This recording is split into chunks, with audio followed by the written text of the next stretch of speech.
Hello everyone, welcome back to my channel. आज की class में हम करेंगे class 10th English communicative book का first drama, that is the dear departed, written by Stanley Houghton. तो basically drama होता क्या है? ड्रामा में जो है करेक्टर्स होते हैं और जो करेक्टर्स आपस में डायलॉग्स एक्सचेंज करते हैं। डायलॉग एक्सचेंज करते हैं कहने मतलब उनकी बातचीत चल रही होती है। ओके, तो फटाफट से जानेंगे इसमें सबसे पहले कौन कौन से करेक्टर्स हैं। सबसे पहले जो मेन करेक्टर है that is mister Abel Merryweather. अब एबल मैरी वेदर जो है he is the father. Okay, ये फादर है। अब ये किस तरीके के इंसान है वो बताया गया है। ठीक है, ही इज अ विडोअर। सबसे पहले तो इनकी वाइफ नहीं है। विडोअर मतलब जिसकी वाइफ नहीं होती उसको बोला जाता है विडोअर। ठीक है, next a man of a very jovial nature. ठीक है, जॉवियल नेचर मतलब कहने का मतलब बहुत ही हंसमुख इंसान है। Okay, he use to eat drink and make merry. ठीक है, अपना खाते पीते थे और अपना मौज मनाते थे, इस तरीके के ये इंसान थे। Okay, his name suggests that he was able to make merry in all weathers. ठीक है, तो इनके नाम से हमने कुछ चीज उसका मीनिंग निकाला।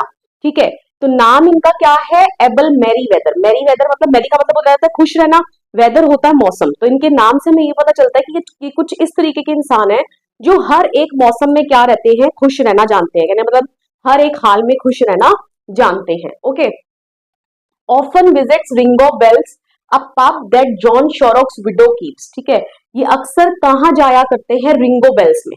अब रिंगो बेल्स क्या है? ये एक पब है जो जॉन शॉरोक की विडो चलाती है, उसको कीप्स या रन्स। ठीक है, कुछ भी आप लिख सकते हो यहाँ पे। अब जॉन शॉरोक, ये आपको ऐसे याद करना, उसकी विधवा। ठीक है, कहने का मतलब जॉन शॉरोक जो है वो मर चुका है और उसकी जो विधवा है उसका नाम नहीं दिया, यही लिखा है जॉन शॉरोक्स विडो। वो इस पब को चलाती है जो कि जिसका नाम है रिंगो बेल्स, जहां मिस्टर एबल मैरी वेदर अक्सर जाया करते हैं। Okay, clear. अब इनकी दो डॉटर्स हैं। ठीक है, एक डॉटर है मिसेस स्लेटर जिसका नाम है Amelia. Okay, and another daughter is Elizabeth Jordan. Okay, अब देखते हैं इनके हस्बैंड भी हैं और उनके बच्चे भी हैं, उनके बारे में जानते हैं। तो जो इनकी फर्स्ट डॉटर है मिसेस स्लेटर जिसका नाम है अमीलिया, ये किस तरीके की औरत है? विग्रस। विग्रस का मतलब होता है स्ट्रॉन्ग एंड हेल्दी, है ना, फुल ऑफ एनर्जी। तो ये इस तरीके की औरत है। प्लम्प मतलब होता है फैट। ठीक है, थोड़ी सी मोटी है। स्टाउट भी कह सकते हैं हम इसको। रेड फेस्ड, ठीक है, लाल चेहरा रहता है इसका। Vulgar women. वल्गर वुमेन का यहाँ पर क्या मतलब है कि रूड नेचर की है। ठीक है, इनडिसेंट मतलब कि किसी से बातचीत करनी है ना तो मुंह पे जो आए कह जाओ। Okay, prepare to do any amount of straight talking to get her own way. क्या कहने का मतलब है कि अपना मतलब निकलवाने के लिए, अपनी बात को मनवाने के लिए ये किसी भी हद तक जा सकती है। ये इस तरीके की औरत है मिसेस स्लेटर। ओके, क्लियर, जिसका नाम है अमीलिया। ओके, अमीलिया स्लेटर भी लिखा है। अब इनके जो हस्बैंड है अमीलिया के, उनका नाम है हेनरी स्लेटर। ओके, किस तरीके के मैन है ये? A stooping heavy man with a drooping moustache. ठीक है, स्टूपिंग मतलब समझते हो? स्टूपिंग मतलब head and shoulders bend forward. ठीक है, कई लोगों का कुब निकला होता है, शोल्डर्स और हेड को आगे बेंड कर कर चलते हैं, राइट। जब जिनकी हाइट ज्यादा लंबी होती है अक्सर उन्हीं का कुब निकला होता है, उन्हीं का स्टूप निकला होता है। ठीक है, तो ये स्टूपिंग और हैवी मैन है, और ड्रूपिंग मतलब नीचे की तरफ झुकी हुई मूछें हैं। ओके, अब इन दोनों की एक बेटी है जिसका नाम है विक्टोरिया। ओके, देयर डॉटर, जो कि 10 साल की है। ओके, मैं लिखना भूल गई यहाँ पे, यहाँ लिख देती हूँ। इसकी एज क्या है? 10 ईयर्स। ओके, अब ये किस तरीके की गर्ल है? आ प्रिकॉशियस गर्ल, वेरी इनोसेंट। ठीक है, प्रिकॉशियस का मतलब होता है एक ऐसा बच्चा जो अपनी उम्र से, जिसका माइंड ज्यादा डेवलप्ड हो। ठीक है, मतलब कि अपनी उम्र के बच्चों से आगे सोच सकता हो। ओके, इस तरीके की ये लड़की है और वेरी इनोसेंट। ठीक है, बहुत इनोसेंट है। ओके, अब बात आती है इनकी सेकंड डॉटर की। सेकंड डॉटर है एलिजाबेथ जॉर्डन। ओके, अब ये कैसी है? स्टाउट, फैट है ये भी। Complacent women who always thought herself to be right. Complacent का मतलब होता है सेल्फ सेटिस्फाइड। एक ऐसा इंसान जो अपने आप से हमेशा सेल्फ सेटिस्फाइड रहता है। और जो इंसान हमेशा सेल्फ सेटिस्फाइड रहेगा ना, वो इंसान अपने में कोई इंप्रूवमेंट नहीं चाहेगा, क्योंकि उसको ऑलवेज यही लगेगा कि वो क्या है, बिल्कुल ठीक है। Okay, clear. तो अब यहाँ पर भी ये इसी तरीके की विमेन है जिसको हमेशा ये लगता है कि जो ये बात कर रही है ना, तो ये तो ऑलवेज राइट है ही है। Okay, clear. अब इनके हस्बैंड का क्या नाम है? Ben Jordan. ओके, तो बेन जॉर्डन किस तरीके के ये इंसान है? अ jolly little man, accustomed to be humorous but at present trying to adapt himself to the regrettable occasion। ठीक है, ये भी जॉली मतलब वही हंसमुख रहने वाले, हंसी मजाकिया टाइप के इंसान है, लेकिन अभी ये अपने आप को एक रिग्रेटेबल ओकेजन यहाँ पर क्या है कि ये जो एबल मैरीवेदर है ना, इन्हें मरा हुआ समझा जा चुका है। Okay, clear. तो एबल मैरीवेदर एट प्रेजेंट अपनी इस बेटी के साथ रहते हैं जिसका नाम है अमीलिया। ओके, अब अमीलिया अपने फादर के मर जाने की खबर अपनी दूसरी सिस्टर को दे देती है जिसका नाम है एलिजाबेथ जॉर्डन। ओके, अब ये दोनों जो हैं अपनी सिस्टर के घर जो है आ रहे हैं, क्यों? क्योंकि इनके फादर जो हैं वो एक्सपायर हो चुके हैं, कहने का मतलब उनका डिमाइज हो चुका है, वो मर चुके हैं। Okay, clear. तो यहाँ पर यही रिग्रेटेबल ओकेजन लिखा है कि वैसे तो आमतौर पर ये बड़े हंसी मजाक के टाइप के इंसान है, लेकिन इस वक्त एट प्रेजेंट ये अपने आप को सिचुएशन के हिसाब से अपने आप को ढालने की कोशिश कर रहे हैं। Okay, clear. और इनका एक बेटा है जिसका नाम है जिमी, जिसका इस पूरे चैप्टर में कोई रोल नहीं है, सिर्फ इसका एक नाम ही दिया गया है, जिमी। ओके, अभी देखेंगे क्या इसके बारे में बताया गया। Okay, clear. तो चलिए स्टार्ट करते हैं। समरी इसकी क्या रहने वाली है? The dear departed means that somebody dear has departed, died and is no more with us. देखिए, डियर मतलब प्यारा, ठीक है। डिपार्टेड का मतलब छोड़कर चले जाना। तो डियर डिपार्टेड का मतलब है कोई ऐसा इंसान जो हमें बहुत प्यारा हो और जो हमें छोड़कर चला गया हो सदा के लिए, कहने का मतलब मर गया हो, अब वो हमारे बीच में नहीं है। Okay, it makes everyone closely connected with the departed person sad and upset. अब कोई भी इंसान जो होगा, जो मर चुका इंसान जो उससे कनेक्टेड है, जैसे दोनों बेटियां जो हैं वो अपने फादर से कनेक्टेड हैं, जो इस चैप्टर में क्या दिखाया गया, इस ड्रामा में क्या दिखाया गया है कि वो मर गए हैं। ओके, तो कोई भी इंसान जो रिलेटेड होगा, जिसका डिमाइज हो गया है, तो वो बड़े दुखी होंगे, अपसेट होंगे, राइट, कि उनका प्यारा उनसे दूर चला गया है। लेकिन in this case the title is ironical because nobody in the family loved grandfather. He was dear to no one. In fact they all are relieved that he is no more.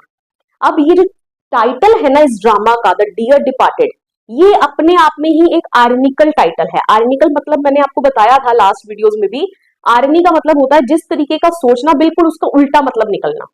अब इसका मतलब तो ये है कि कोई प्यारा जो है वो मर गया है, ठीक है, और उसके जाने का दूसरों को जो उससे क्लोजली कनेक्टेड है उनको बहुत अफसोस है, वो बहुत दुखी है। लेकिन ऐसा नहीं है, कैसा नहीं है कि जो सभी हैं उल्टा ये सब रिलीव्ड फील कर रहे हैं, मतलब कि दोनों डॉटर्स जो हैं, जो दोनों सन इन लॉज हैं, ये बड़ा रिलीव्ड फील कर रहे हैं कि अब इनके जो ससुर जी हैं वो इस दुनिया से चले गए हैं, चलो ठीक है, बुड्ढे से छुटकारा मिला। Okay, clear. क्यों? और इनकी फैमिली में कोई इनको प्यार नहीं करता है। इनकी जो दोनों डॉटर्स है ना, they are just after his money, ठीक है, वो उसके पैसे के पीछे हैं बस। Okay, clear. अब आगे क्या होता है? Once Abel Merryweather was in deep slumber after a night of heavy drinking. अब एक बार मैंने आपको बता दिया, एबल मैरीवेदर अभी एट प्रेजेंट किसके साथ रहते हैं? अमीलिया के साथ रहते हैं। ओके, तो अब एक रात जो एबल मैरीवेदर है, ये स्लम्बर मतलब डीप स्लीप, ठीक है, तो उन्होंने काफी चढ़ा ली थी, है ना, काफी पी ली थी, ठीक है, एंड ये काफी गहरी नींद में सो गए। Okay, Mrs Slater मिसटुक his motionless state for his passing. अब मिसेस स्लेटर जो है वो उनको खाना जो है वो आप जब आते हैं तो खाना खाने से मना कर देते हैं, डिनर लेने से मना कर देते हैं। फिर कुछ देर के बाद उनके कमरे में जाती हैं और उनको डिनर ऑफर करने के लिए, लेकिन वो क्या देखती हैं कि वो वहां पर मोशनलेस है ना, बिना उनमें कोई हरकत ही नहीं है, वो इनएक्टिव वहां बिस्तर पर पड़े हुए हैं। ओके, तो ये समझ लेती हैं कि उनके जो फादर हैं एबल मैरीवेदर वो मर चुके हैं। Okay, she didn't even care to call the doctor to confirm his death, ठीक है, वो डॉक्टर को भी नहीं बुलाती। एक बार ही होता ना, अगर हमें कुछ ऐसा लगे तो हम डॉक्टर को बुलाते हैं और डॉक्टर जो है डेथ कंफर्म कर देता है, लेकिन वो ऐसा कुछ नहीं करती।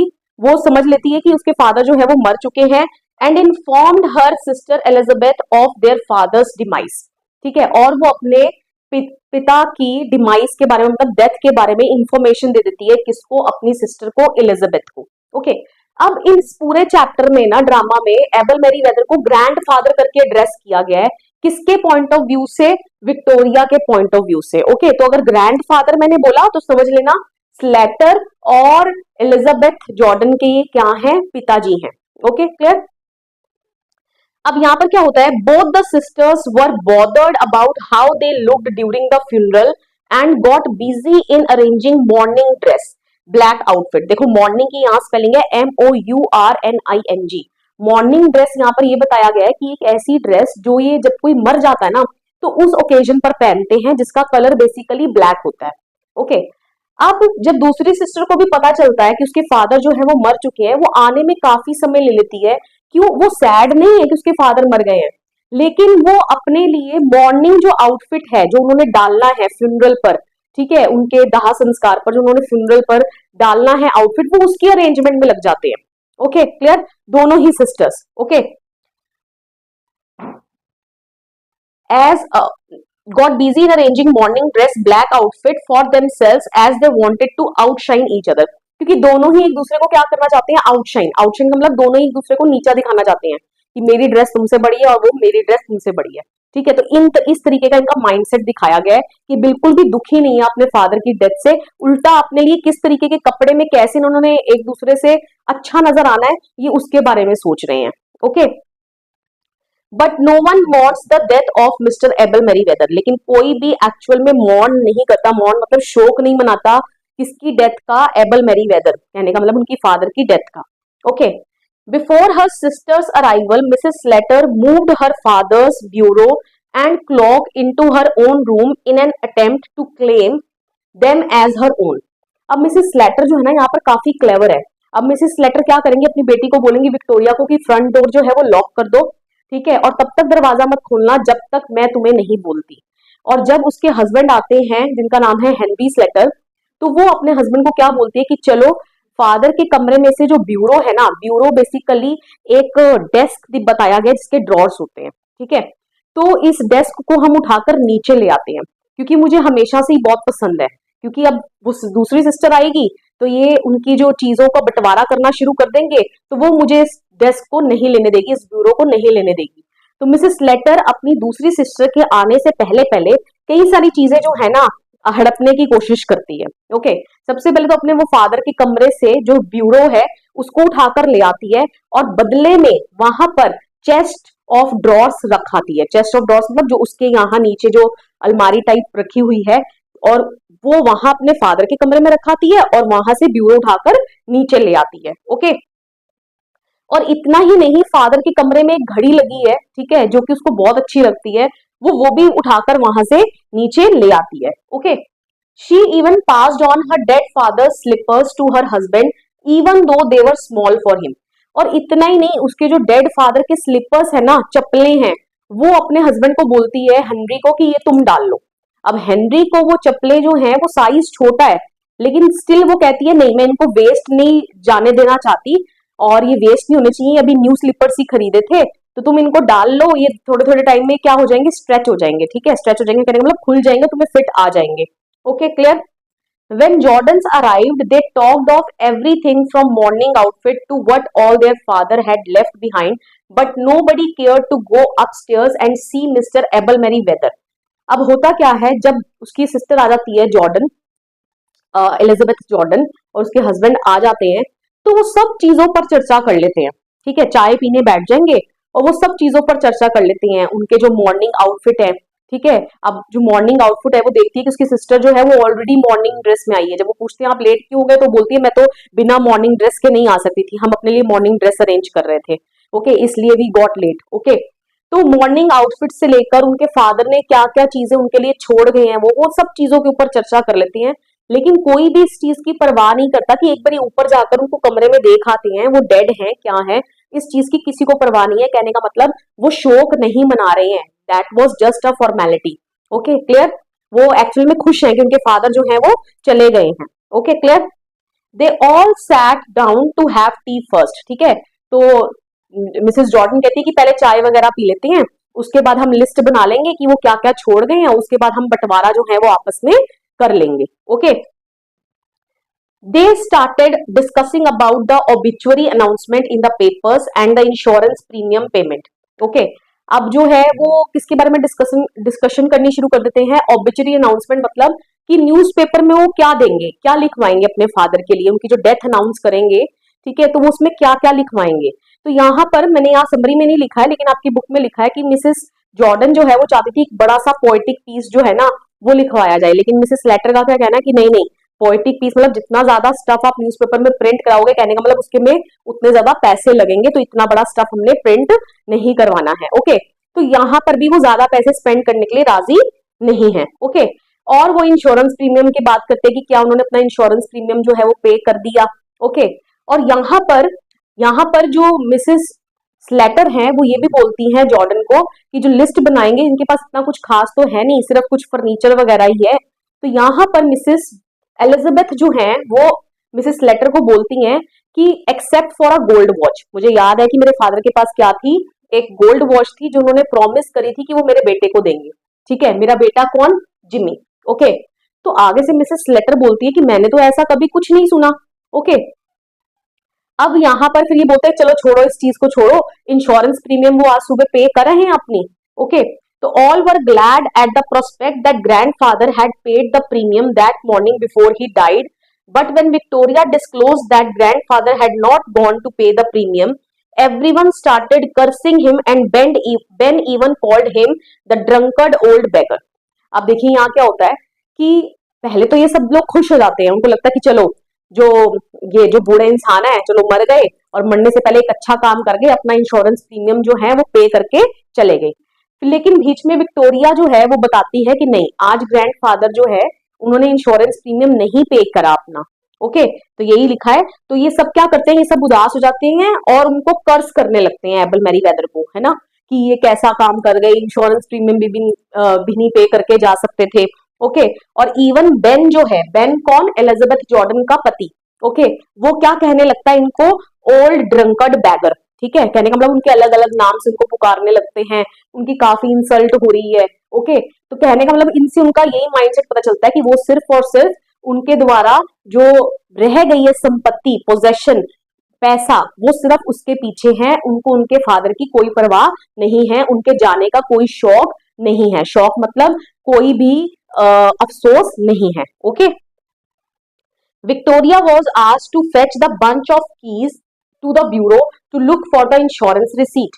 अब विक्टोरिया को बोलती है मिसेस लेटर की जाओ ग्रैंडपा के रूम से चाबियां ले आओ इस ब्यूरो की। ठीक है, ब्यूरो तो नीचे पड़ी है, जो ग्रैंडफादर के कमरे से वो नीचे उठा कर ले आए हैं पहले ही। उन्होंने जरूर अगर प्रीमियम पे करा है तो उसकी रसीद जो है वो उन्होंने इसी के अंदर रखी होगी। अब यहाँ पर कुछ और भी चलता है। अब यहाँ पर मिसेस जॉर्डन जो है, एलिजाबेथ जॉर्डन, वो उस ब्यूरो को देखने लगती है कि इसके अंदर रिसीट रखी है फादर ने। ओके, तो ये तुमने कहाँ से ली, ये तो काफी अच्छी ब्यूरो लग रही है। ओके, और वो खुद ही बोल देती है, और मिसेस लेटर बोलती है कि तो कौन लेकर आए थे? हेनरी लेकर आए थे। हेनरी कहाँ से लेकर आए थे? तो वो खुद ही कह देती है मिसेस एलिजाबेथ जॉर्डन कि जरूर तुम ये ऑक्शन से लेकर आए होगे। तो आगे से बेन भी कह देता है हाँ, सॉरी बेन नहीं, हेनरी स्लेटर भी कह देता है हाँ हाँ मैं इसे ऑक्शन से ही लेकर आया था। ओके, तो अब यहाँ पर क्या होता है, जब विक्टोरिया जाती है ऊपर उस ब्यूरो की चाबी लेने के लिए, तो वो क्या देखती है? Victoria was seen in a state of shock shortly afterwards and informed everyone that grandpa was moving. ठीक है, तो वो थोड़ी देर के बाद सबको बताती है, नीचे आकर बड़ी ही डरी हुई सी नजर आती है और क्या बोलती है कि ग्रैंडपा तो हिल रहे हैं, चल रहे हैं, कहने का मतलब ग्रैंडपा जिंदा हैं। Okay, everyone was shocked to see mister Merryweather coming downstairs. ठीक है, किसी को विक्टोरिया की बात पर यकीन नहीं होता। ठीक है, और सब लोग एबल मैरीवेदर, अब आवाज आ रही है और कोई सीढ़ियों से नीचे उतर रहा है, और एबल मैरीवेदर को नीचे आते देख सब लोग बहुत ज्यादा हैरान हो जाते हैं, शॉक्ड हो जाते हैं, क्योंकि उन्होंने तो उनको मरा हुआ समझ लिया था। ओके, और वो तो खुश थे कि चलो वो मर गए। ठीक है, तो अब तो वो शॉक्ड हो जाते हैं सभी लोग। ओके, तो उनको ऐसा लगता है कि क्या ये वाकई में मिस्टर एबल मैरीवेदर है या उनका भूत है। Okay, Mrs Slater even poked him with her hand to see if he was solid. अब जो मिसेस लेटर है ना, क्योंकि सब लोग डरे हुए हैं, सबको लग रहा है कि उनका भूत है, तो मिसेस लेटर ना उनको पॉक करके देखती है। पॉक मतलब उनके अंदर इस तरीके से करके देखती है, उनको टच करके, ये देखने के लिए कि ये पूरा सॉलिड है कि नहीं, कि ये वाकई में मिस्टर एबल मैरीवेदर उनके फादर ही हैं या उनका भूत है। Okay, clear. अब यहाँ पर grandfather was surprised to see Jordans as they had not visited him in the last 3 years since the time he had moved to Mrs. Letter's home. Okay, अब ग्रैंडफादर भी जो है ना, ग्रैंडफादर मतलब able Merryweather, वो भी Jordans को देखकर अपने घर में बहुत ज्यादा हैरान हो जाते हैं। क्यों? क्योंकि पिछले 5 सालों में, in the last 3 years, in the 5 नहीं, इन द लास्ट 3 इयर्स मतलब 3 साल हो गए, क्योंकि मिसेस लेटर के पास रहने से पहले वो किसके पास रहते थे? इन्हीं के पास रहते थे, जॉर्डन्स के पास ही रहते थे। ठीक है, तो अब उनको वहां से मिसेस लेटर के पास शिफ्ट हुए 3 साल हो चुके हैं, और इन 3 सालों में जो जॉर्डन है वो एक बार भी उन्हें मिलने के लिए नहीं आए। क्यों नहीं आए? क्योंकि दोनों बहनों की बहुत तगड़ी लड़ाई हुई थी, और मिसेस जॉर्डन ने क्या बोला था कि आज के बाद मैं तुम्हारे घर में कदम नहीं रखूंगी। क्लियर। तो अब इन 3 सालों में वो कभी अपने फादर को विजिट करने नहीं आई, तो आज ये कैसे आ गई। ओके, तो ये देखकर एबल मेरीवेदर बहुत ज्यादा हैरान हो जाते हैं। Okay, grandfather sat down to have tea and asked why they all were wearing a morning dress. Okay, अब ग्रैंडफादर ना, क्योंकि वहां पर चाय की तो तैयारी हो रखी होती है, अब ग्रैंडफादर बोलते हैं अच्छा मेरी वेट कर रहे थे, चलो चाय पीते हैं। तो वो चाय पीने बैठ जाते हैं और इस तरीके की सेटिंग बताई गई है कि मिस्टर एबल मेरीवेदर बीच में बैठे हैं।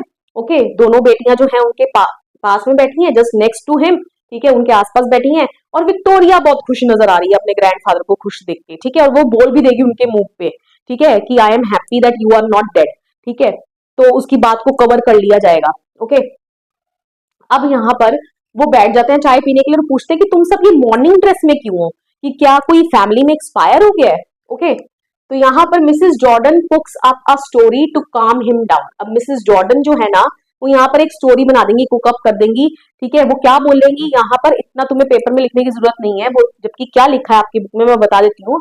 आपकी बुक में ये लिखा है, वो बोलेंगी कि बेन जॉर्डन जो है ना, उसके ब्रदर जो है वो एक्सपायर हो गए हैं। अब वो बोलते हैं कि बेन का कोई भाई भी है, मुझे तो पता ही नहीं है, ठीक है, तो क्या नाम है उसका, तो उसका नाम भी ना बेन काफी सोच समझ के पीछे से इशारा करती हैं और ये तब बोलते हैं उनके नाम को। तो इस तरीके से बोलकर कहाँ रहते हैं, तो वो एक प्लेस दिया, आई थिंक सो ऑस्ट्रेलिया वगैरह जगह है।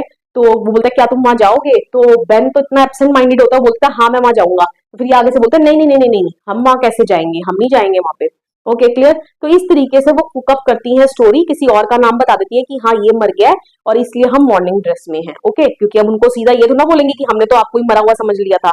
Okay, grandfather asked Henry why was he wearing his slippers, why the bureau and the clock had been shifted from his room. अब होता क्या है, ग्रैंडफादर ना आकर मिसेस लेटर को यही बोलते हैं कि मेरी स्लिपर्स क्यों नहीं मिल रहे मेरे कमरे में, वो कहाँ चले गए। इतने में हेनरी ने वो स्लिपर्स डाले होते हैं और उनको उतारने की कोशिश कर रहा होता है। तो इतनी देर में एबल मेरीवेदर की नजर जो है हेनरी पर पड़ जाती है और वो क्या बोलता है कि तुमने मेरे स्लिपर्स क्यों डाल रखे हैं। ओके, और इतनी देर में उनकी नजर ब्यूरो पर भी जाती है और वो बोलते हैं कि मेरे कमरे से ब्यूरो शिफ्ट करके नीचे को क्यों ले आए। ओके, ये ब्यूरो तो मेरे ऊपर कमरे में होनी चाहिए थी। अब मिसेस जो जॉर्डन है ना, इनको सब कुछ समझ में आ रहा है एलिजाबेथ जॉर्डन को कि कैसे मेरी बहन आने से पहले मेरे से सारी चीजों को हथियाने की कोशिश में लगी हुई थी। ओके, और इतनी देर में घड़ी में स्ट्रक करती है 6, जो भी टाइम होता है वहां पे। ओके, एंड अब एबल मेरीवेदर की नजर पड़ती है घड़ी पर, वो कहते हैं कि ये क्लॉक को भी उठाकर मेरे कमरे से नीचे ले आए, इस घर में चल क्या रहा है, मुझे तो समझ ही नहीं आ रहा। ओके, लेकिन मिसेस एलिजाबेथ जॉर्डन सब चीजों को समझ जाती है। Okay, after this Mrs. Jordan was unable to control her anger and accused her sister for robbing their father. Okay, अब मिसेस जॉर्डन जो है अपने गुस्से को रोक नहीं पाती और उनकी आपस में बहस शुरू हो जाती है। वो मिसेस लेटर को क्या करने लग जाती है, उससे लड़ाई करने लग जाती है, उस पर इल्जाम लगाने लग जाती है कि तुम किस तरीके से मेरे फादर को लूटना चाहती हो। ओके, ये सब कुछ उनके बीच में चल रहा है। Mrs Jordan even revealed that they all had gathered for his morning. Okay, अब वो इनकी लड़ाई इतनी बढ़ जाती है, बीच में एबल मेरीवेदर जो है वो डेस्क थपथपा रहे हैं, ठीक है, कोई मुझे तो कुछ बताओ हुआ क्या है, आपस में लड़ क्यों रहे हो। तो गुस्से गुस्से में मिसेस एलिजाबेथ जॉर्डन जो है वो सब कुछ बता देती है अपने फादर को कि हम यहाँ आज इसलिए आए थे क्योंकि हमने आपको ही मरा हुआ समझ लिया था, ठीक है, कि इसने मुझे फोन करके बताया था मिसेस लेटर ने कि आप मर चुके हो और हम ये जो आज मॉर्निंग ड्रेस में है ना, ये आप ही के लिए हैं, हम यहाँ पे इस शोक वाली ड्रेस में। Okay, clear. अब क्या होता है यहाँ पे, able was touched bye all this, he disclosed that he had got the will made but now he would alter it. Okay, अब मिस्टर एबल मेरीवेदर बोलते हैं अच्छा मुझे मरा हुआ समझ लिया था, ठीक है, तो आगे से दोनों सिस्टर्स बोलते हैं नहीं नहीं फादर हमें गलत मत समझना। ओके, और वो आगे से ये बोलते हैं कि तुम्हें मतलब कि मेरी प्रॉपर्टी को डिवाइड करने में अभी इतना टाइम ही नहीं लगा, लेकिन तुम पहले ही बैठ गए उसको डिवाइड करने के चक्कर में। ओके, तो अब वो बोलते हैं कि मैंने तो वैसे विल बनाई हुई थी, लेकिन अब मैं उस विल को क्या करूंगा, चेंज करूंगा, चेंज करवा दूंगा, अल्टर करवा दूंगा। Okay, clear. अब नेक्स्ट क्या होता है, he even announced that he would give all what he had to whomever he stayed with when he dies. Okay, और वो ये बोल देते हैं कि मैंने ये सोच लिया है कि मैं अपना सब कुछ उसको देकर जाऊंगा जब मैं मरूंगा, और उस वक्त मैं जिसके साथ रहता हूंगा तो मैं उसको ही अपना सब कुछ देकर जाऊंगा। ठीक है, अब ये सुनकर तो मिसेस लेटर को काफी जो वो बहुत ज्यादा क्या हो जाती है, क्यूरियस हो जाती है कि नहीं फादर तो उसी के साथ रहने चाहिए। ओके, क्योंकि अब उसको ऐसा लग रहा है कि अब विल में जो फादर है वो अल्टर करा देंगे, कहीं उनका उसका नाम जो है वो कैंसिल ना करवा दें और अब वो दोबारा से एलिजाबेथ जॉर्डन के साथ जाकर रहना ना शुरू कर दें। तो अब इस बात जैसे उसके फादर ये बोलता है ना कि जिसके साथ मैं रहता हूँ मरने के वक्त मैं उसको ही सब कुछ दे जाऊंगा, ओके। तो इस बात पर दोनों ही सिस्टर्स के बीच में फिर दोबारा एक लड़ाई शुरू हो जाती है। दोनों फिर लड़ना शुरू कर देते हैं किस टॉपिक को लेकर कि फादर को कौन रखेगा, फादर किसके साथ रहेंगे। तो एलिजाबेथ बोलती है कि नहीं अब तो फादर मेरे साथ ही रहेंगे, और मिसेस लेटर बोलेगी कि नहीं तुम्हारे पास 5 साल रहकर आ चुकी हैं, अभी तो मेरे पास रहे हुए सिर्फ 3 साल हुए हैं इन्हें, तो पहले ही मेरे पास रहेंगे, ओके। तो अभी इनका फिर दोबारा जो है झगड़ा शुरू हो गया है, और ऑब्वियसली उनके फादर बैठकर देख रहे हैं कि ये झगड़ा सिर्फ वो इसलिए कर रहे हैं क्योंकि उन्होंने ये चीज बोल दी है कि वो उसी को सब कुछ देंगे जिसके साथ वो मरते वक्त रहते होंगे। असली में उनको कोई प्यार नहीं करता, सब उसके पैसे के पीछे हैं, ओके। अब नेक्स्ट क्या होता है, he even announced that he would give all what he had to whomever he stayed with when he dies. On hearing this, both the sisters started quarreling to keep grandfather with them, which showed their greed and false affection for their father. ठीक है, जिससे उनका क्या झलकता है, grid, उनके कितनी वो लालची हैं, और फॉल्स अफेक्शन, फॉल्स अफेक्शन मतलब नकली जो वो दिखा रही हैं कि वो कितना अपने फादर को प्यार करती हैं, असली में वो बिल्कुल भी अपने फादर से कनेक्टेड नहीं है, okay clear. Mr. Merryweather was disgusted by their behavior and announced a new plan for his future. अब यहाँ पर मिस्टर एबल मैरीवेदर ना उनको फिर दोबारा कोई चीज अनाउंस करेंगे, ठीक है, अपने प्लान्स बताएंगे कि उन्होंने अपने फ्यूचर के लिए क्या सोच रखा है, okay. He told that he would do 3 things. Firstly, he would go to the lawyer and change his will. ठीक है, वो बोलते हैं ये जो कमिंग मंडे है ना, मैं इस मंडे को 3 चीजें करूंगा। सबसे पहले तो मैं लॉयर के पास जाऊंगा और अपनी विल को चेंज करवाऊंगा, okay. Second, he would pay the insurance premium, और सेकेंडली मैं अपना इंश्योरेंस प्रीमियम पे करूंगा, okay. And at last he would go to Saint Philip स्टर्स and get married to Mrs John Shorrocks widow, to Mrs John Shorrocks who truly wanted his company and was not motivated by greed, okay। यहाँ पर Mrs John Shorrock लिखती है, Mr John Shorrocks widow, Mr John Shorrock लिखते तब उनकी widow के बारे में लिखते, अदरवाइज मिसेस जॉन शॉरोक ही रहेगा यहाँ पे, ओके। तो नेक्स्ट थर्ड पॉइंट जो इंपॉर्टेंट है वो ये डिस्क्लोज करते हैं कि मैं जाऊंगा सेंट फिलिप चर्च और मिसेस जॉन शॉरोक के साथ शादी कर लूंगा। जॉन शॉरोक कौन, जिनके बारे में मैं आपको शुरू से ही बता चुकी थी, जिसके हस्बैंड जो हैं वो मर चुके थे और वो रिंगो बेल्स चलाती हैं जहां मिस्टर एबल मैरीवेदर अक्सर जाया करते थे, ओके। और वो क्या बोलते हैं कि वो ही एक ऐसी हैं जिनको असली में मेरी जरूरत है, ओके, और जिनके मन में कोई लालच नहीं है, वो तुम्हारी तरह लालची नहीं है, okay. He even thanked Mrs. Slater for bringing his bureau downstairs as it would be easier for him to carry it to his new home, okay। और वो लास्ट में वहां से निकल जाते हैं घर से बाहर, और घर से बाहर निकलते वक्त वो मिसेस स्लेटर अपनी इस बेटी को थैंक यू भी करते हैं, किस लिए कि अच्छा हुआ तुम मेरी ब्यूरो जो है मेरे कमरे से उठाकर तुमने नीचे शिफ्ट कर दी, क्योंकि अब मेरे नए घर में उसको शिफ्ट करने के लिए मुझे ज्यादा मेहनत करनी नहीं पड़ेगी। कहने का मतलब क्योंकि अब तो मिसेस जॉन शॉरोक के साथ शादी कर लेंगे तो उन्हीं के साथ रहेंगे, तो अपना सारा सामान तो यहाँ से वो शिफ्ट करके अपने नए घर ले जाएंगे, तो तुमने मेरा काम आसान कर दिया, तुम ऑलरेडी ऊपर से मेरी ब्यूरो को नीचे उठाकर तुमने रख दिया, थैंक यू फॉर दैट। और वो वहां से चले जाते हैं और यहाँ ये आपका ड्रामा जो है वो खत्म हो जाता है, ओके। आई होप सो अब आपको पूरा ड्रामा जो है मैंने आपको समझा दिया कि इस ड्रामा में क्या है। तो बेसिकली मैसेज इससे क्या निकल कर आ रहा है, मैसेज इससे यही निकल के आ रहा है कि आजकल की जो मॉडर्न जनरेशन है, जो बच्चे हैं, वो अब सिर्फ और सिर्फ अपने पेरेंट्स को प्यार करते हैं नकली का, ठीक है। नकली का कहने का मतलब फॉल्स अफेक्शन है, वो जस्ट अपने पेरेंट्स के पैसे के पीछे होते हैं, वो असली में उनको प्यार नहीं करते हैं, ठीक है। सब तो ऐसे नहीं होते, लेकिन 90% जो केसेस हैं वो इसी तरीके के होते हैं, okay clear. With this I come to end of this video. Video पसंद आया हो वीडियो को लाइक करिए, शेयर करिए, कमेंट करके बताइए वीडियो आपको कैसा लगा, and please don't forget to subscribe my channel. मिलेंगे नेक्स्ट वीडियो में, टिल देन बाय बाय।